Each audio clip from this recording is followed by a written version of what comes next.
It has emerged that the 17 listed projects include Kampala flyover and road upgrading project for which government borrowed $181.7 million.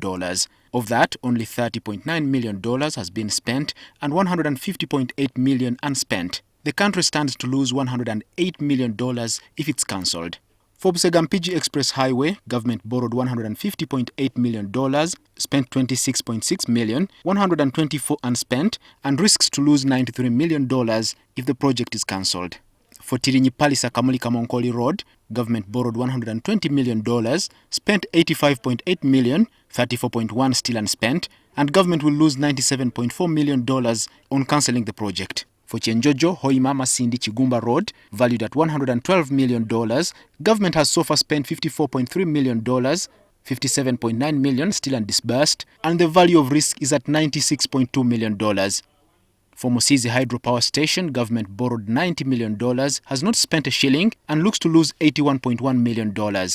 MIRAMA KABALE Transmission Project, government borrowed $83.7 million, spent just $34.4 million, and will cost a $76 million loss. Others, like Opuyo Moroto Interconnection Project, for which government borrowed $80.6 million, will cost Ugandan $67.7 million if cancelled. Government borrowed $1.2 billion for all these 17 projects, with a value risk of $863.7 million, equivalent to 71% risk per project cost. These are projects whose disbursement has delayed for some time, and at the same time we are paying interest.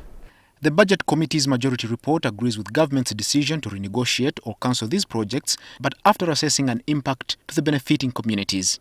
People were mobilized and their properties were valued for compensation 3 years ago, and now because of this we are trying to remobilize them to repossess their own land, saying the government is withdrawing.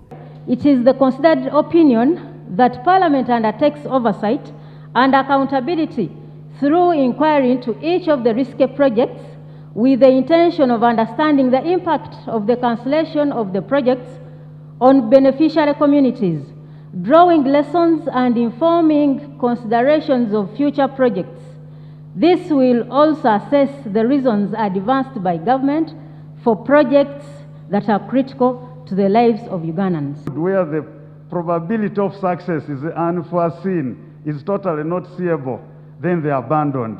So that report, Right Honourable Speaker, you will direct the government to do that study and bring that report. Asked about this, the State Minister for Finance, Henry Musasizi, explained why the projects were sluggish or failed to take off. They have not been implemented for a very, very long time due to the fact that there has been back and forth between the lender and us. Would rather get them out and put in projects which we think can easily be realized. We shall terminate some contracts between us and the funders so that we get funders who are willing to move. However, some MPs think the problem could be with the project implementer. Edward Muhumuza, NTV.